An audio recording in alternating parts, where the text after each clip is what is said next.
As a woman over 50, I know that you have lived, you've learned, and you've loved.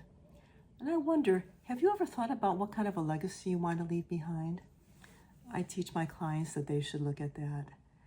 And in this video, I am going to share 3 unforgettable lessons that I learned from Pope Francis.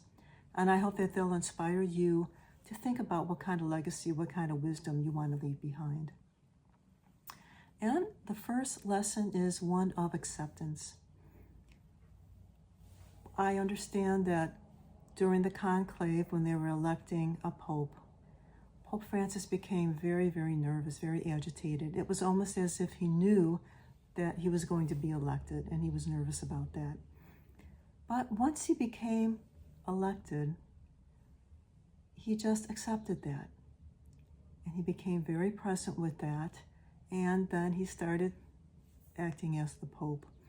And that taught me to just accept whatever comes along. When I'm peaceful and present, then I can access my intuition and just take the next best action step. And the second lesson that I learned from Pope Francis is one of humility. As soon as he was elected Pope, he went out onto the balcony to speak to the people in St. Peter's Square, and he asked them to pray for him. And I heard that whenever he met anyone, he asked them to pray for him. And he took the name of Francis in honor of St. Francis of Assisi. No other pope had taken that name. He did it in honor of St. Francis, who was also a very humble man.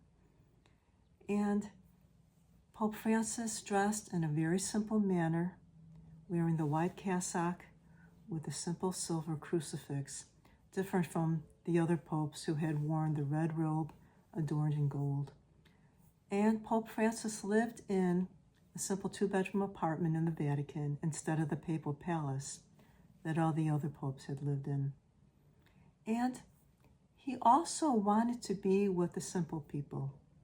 He wanted to spend time with those who were needy rather than with the dignitaries. And this taught me to love everybody, that we're all one, we're all equal, and that I should just send love and blessings to everyone, even those that maybe I felt have slighted me in some way. If you like this information that I'm presenting here, I'm sure you'll love the free ebook I've created, 5 Steps to Create Inner Peace and Calm Your Soul.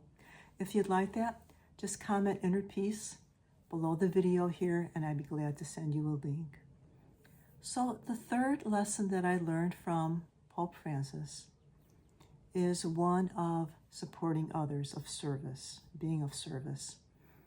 And he would listen to others, he would listen to their needs, and he would try to fulfill those needs as best he could.